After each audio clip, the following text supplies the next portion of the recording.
How do we go from sitting out? How do we leave if we're outside? You're the one outside now. Okay, where we leave off on? Martin Luther King, where we leave off on? Which T-bomb? And then tell me where we left off. I hope you left a bookmark.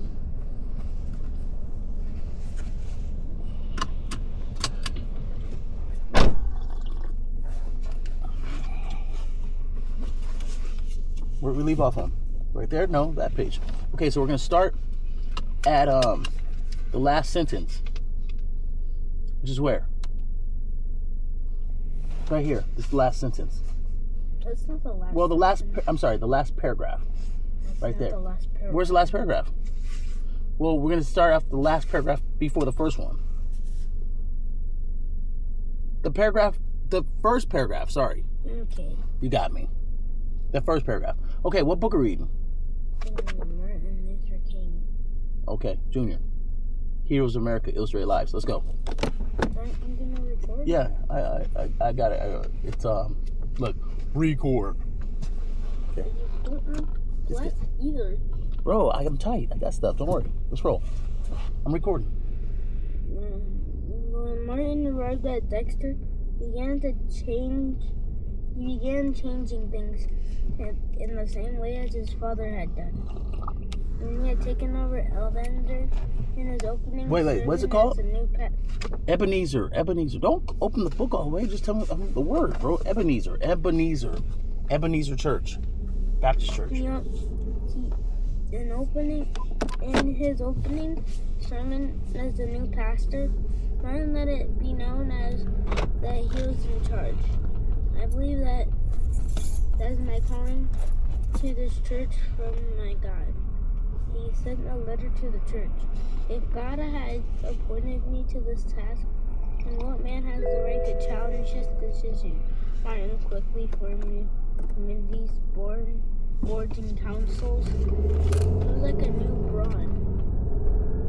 Like a new broom? broom. Oh, it was like a new broom. Many church members said he was sweeping things clean. Despite a church and community schedule that he had worn out an average man, Martin still found time to complete his doctorate degree in Boston, which meant making several trips to the campus. These final demands of studying for his PhD were not easy, and Martin had to learn about the number of difficult religious ideas. He was also deeply concerned about the growing racial problems in Montgomery. These problems worsened after 15-year-old Colette Cloven was snatched from a bus and jailed because she refused to give up her seat to a white passenger. Wait, who was snatched from us? Read that sentence again and do it a little louder, please. Colette Cloven. Colette Cloven.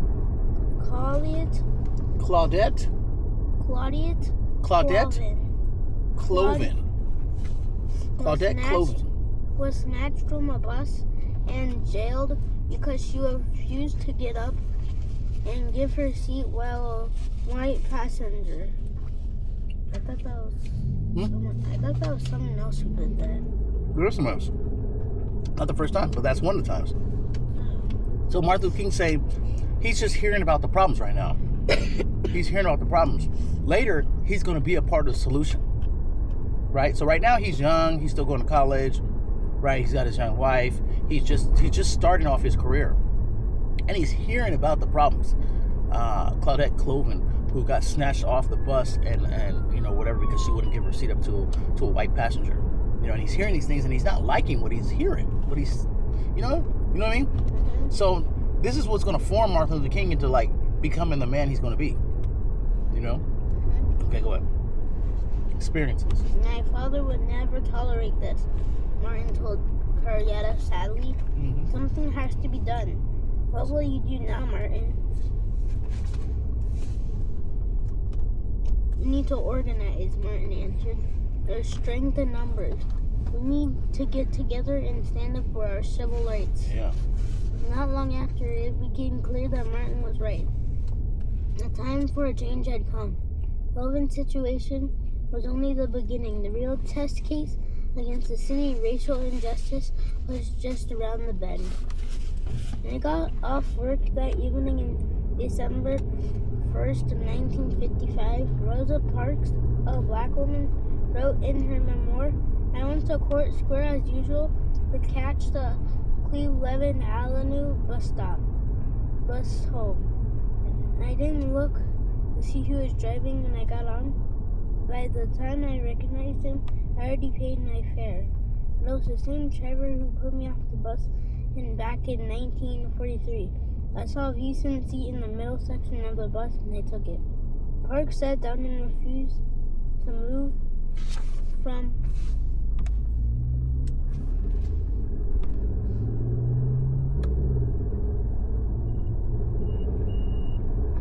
I saw a decent seat and I took it.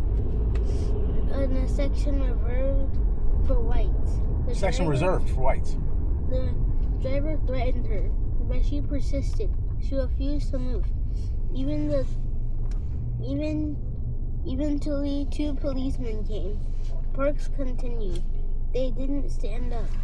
I asked him, why did you push us all around? He said to me.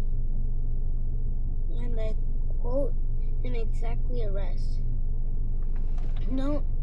Don't know, but the law is the law and you're under arrest.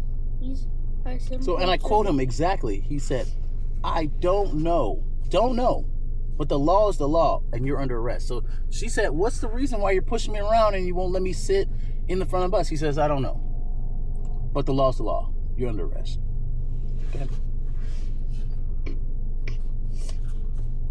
In these simple circumstances. These are, you gotta say the word. These are the simple circumstances that launched the great civil rights movement of the 1960s. People always say that I didn't give up my seat because I was tired. Parks explained, but that wasn't true. I was not tired physically, or no more than tired as usually was at the end of working day. I was not old. Although some people have the image as me being old then. I was 42. No, I was the only tired I was tired of giving in. Parks also explains in her memoir that her act was not planned in advance.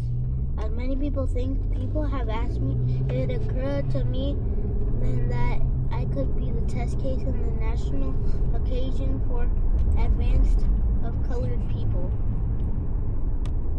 NAACP. Have you heard of that? NAACP. No. N2ACP.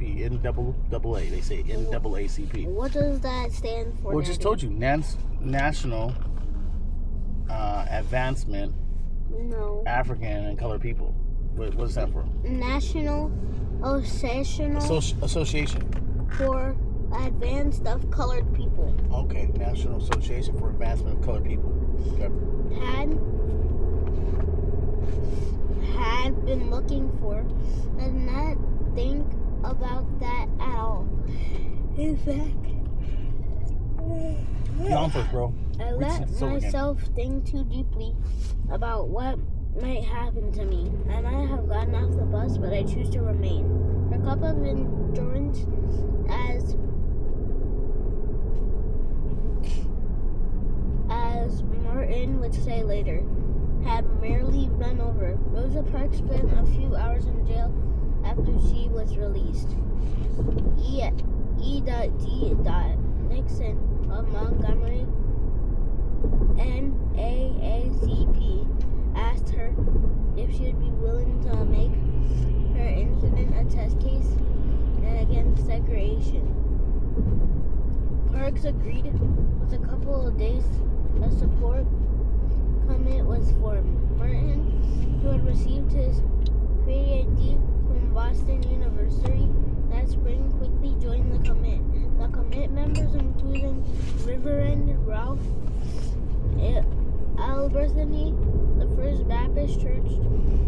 Is that Ebenezer? Or what's the First Baptist Church? Ralph Albert Nathley of First Baptist Church. who is Martin's good friend, decided that a boycott of the bus company was the best way to express their outrage at unfairness and segregation. Following a citywide meeting 4 days after Rosa Parks was arrested, the commit hammered out the statement that would be the first leaflet. Don't ride on the bus to work, to a town, to a school, or any place.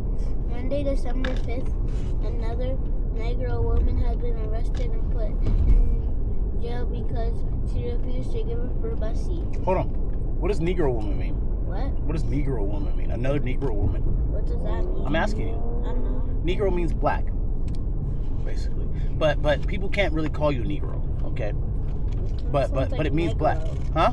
It kind of sounds like negro. Negro means And Negro means what? English. And negro is a Spanish word that means gray. Or black, I think. It's gray or black. Yeah, gray. Black is gray. Okay. So, anyways, the point is, Negro means black, kind of black in English, but people can't really call you Negro. They can't say, "Hey, Negro," but they can call you, "Hey, black guy," I guess, maybe, you know? Or you can say, "I'm black," but you don't say, "I'm Negro." You know what I mean? Why can't you say I'm Negro? Because it's just not really, like, nice. You know, it's not the worst thing to say. You can't call yourself that. It's just not nice. So you can't call yourself that. You shouldn't. You shouldn't. I don't know if you can, but you shouldn't. It's not nice. It's not the worst, but it's not nice. You know? Okay? Yeah. Okay, but that's what it means. So when you hear Negro woman, that just means black woman. Okay? Don't ride the buses to work or town, to school, or anywhere on Monday. If you work, take a cab or share a ride or walk. Come to a mass meeting Monday at 7 p.m. at Holyoke Street Baptist Church for further instructions. It was late at night when Martin finally arrived home. He was worn out from long meetings and endless discussion about what should be done. "You look tired, Martin," Greta said softly, helping him with his jacket. "Come and eat something." Coretta and Martin went to the kitchen and set out a few things for a light snack together. "It's too late for dinner," Martin said. "I don't think I could eat that much anyways." "What's wrong?" Coretta asked. "Didn't things go so well today?" The commit Martin had so eagerly joined had done its job for spreading the word and alerting people of the community. And Martin still wondered if people would have courage to carry out the boycott of the bus company.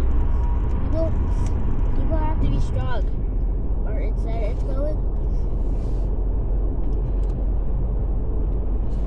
going to take lots of guts to see this boycott to the end. People can't afford to get weak and give up. I just hope they're up to the task. It's only just begun. That's where you can help them, Coretta said. People follow your example with your guidance. People learn to be strong. Around midnight, Martin received a call telling him that the Negro Taxi Company in Montgomery would support the protest by carrying passengers.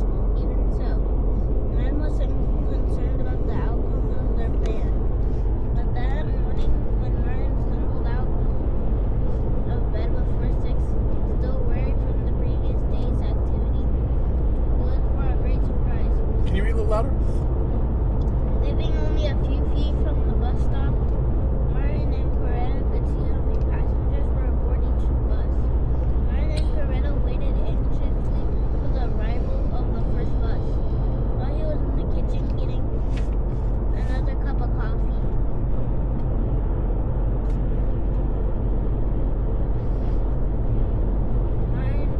Martin, come quickly, the bus is empty. He was vanished. The South Jackson bus line was one of the busiest in the city. The buses were normally packed. Martin and Coretta were overjoyed. Their excitement increased with emptying that vast bus. Why were they overjoyed? Because the South Jackson bus was usually full, but today it's not. Why is it not full? I don't know. They didn't tell us. They did tell you. What do you mean? What have they been trying to do? It says they were vanished. No, listen. Do you know what a bus boycott is? Do you know what a boycott is? No. Okay, you have to tell me you don't know what the words mean that you're reading.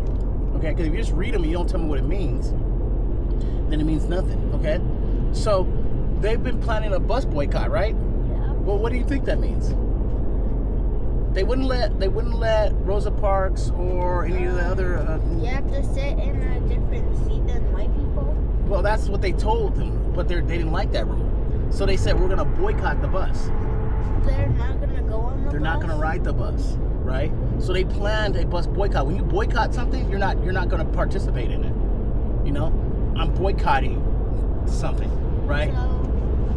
So you're not. They didn't participate. Gavin is not boycotting in the rock paper scissors competition. That's cool. It's a rock paper scissors competition, and Gavin is boycotting it. Okay, but boycott usually means you have a reason why. Yeah, but yes, you're boycotting. But why is he boycotting?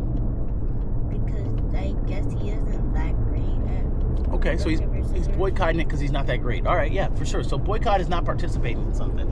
You know, like a formal not participation decision. Okay, so anyway, listen. So they boycotted the bus, and then the first day they saw the Montgomery bus with nobody on it, and they were overjoyed. So what does that mean? Why were they overjoyed?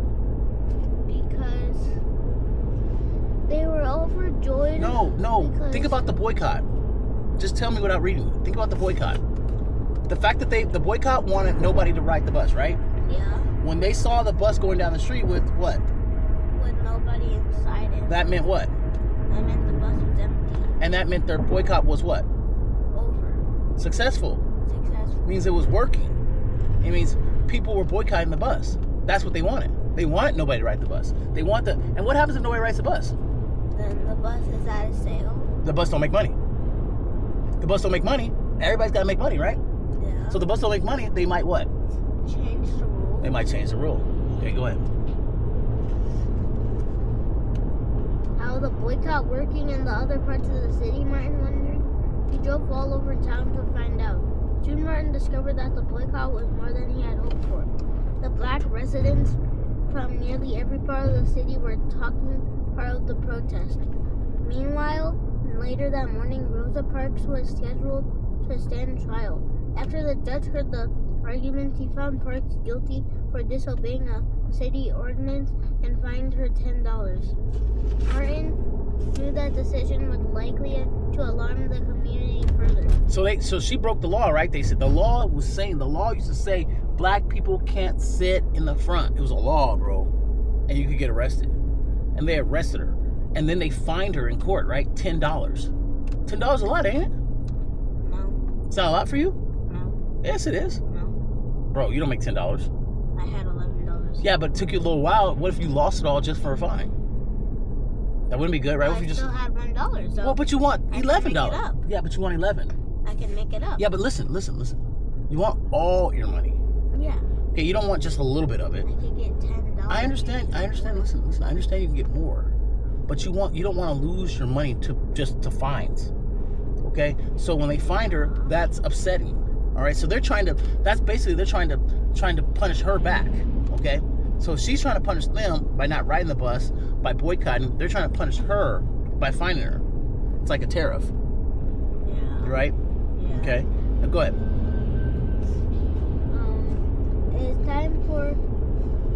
It is time to form a solid organization. And as soon as the organization was formed, Martin was nominated to be president of the group, which took the name chose by Reverend Albany. Took the name what? It took the name what? Reverend Albany. Montgomery Improvement Association. MAI. Montgomery what? The Montgomery Improvement Association. Okay, so Montgomery Improvement MAI. Association, MIA. Okay, open the book a little wider, please. They had a strong organization and a leader. But while Martin looked forward to his leadership role, he was also concerned about his first speech before the association. At last, his hands of the Lord, open your mouth and God will speak for you, he said to himself. And open his mouth he did. He talked about Park's experience and long years of mistreatment, protest. If you will protest this contagiously, then you will dignitely with Christian love. He said towards the 10 in the future generations. His historians will have pause and say, there lived great people and black people who injected the new meaning and dignity in the veins of the civilization. Daddy, what does dignity mean? Dignity means you're proud.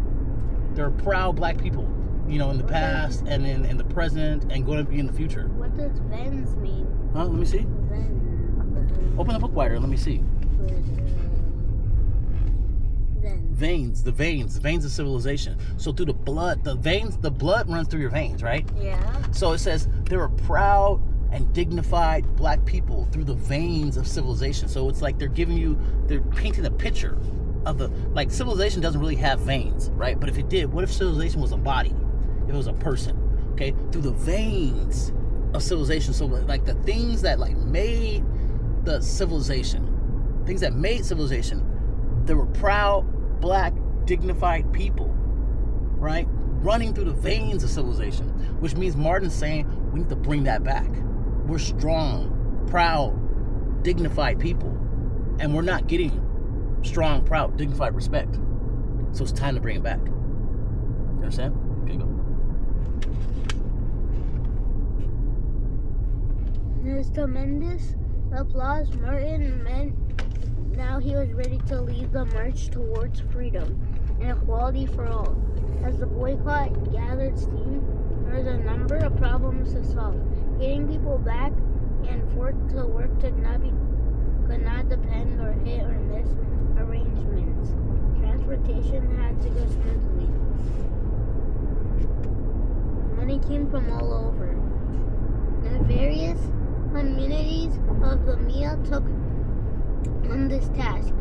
Pickup and delivery operations were devised. Money was urgently needed too. Funds were needed to keep carpools running. Some money came from preachers who donated their fees from guest sermons at churches and out of the city, and soon money began to come all over the nation, even from Europe and Asia. 3 weeks passed by and the deadlock between the boycotters and the bus company continued. Neither side was willing to surrender an inch.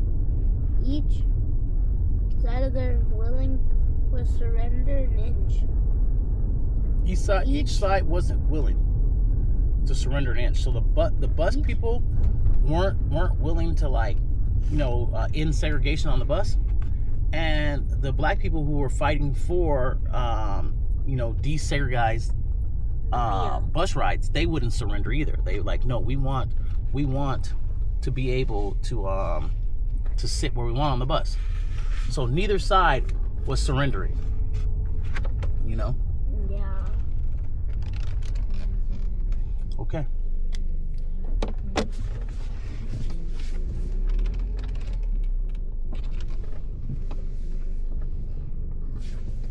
Okay, that's it.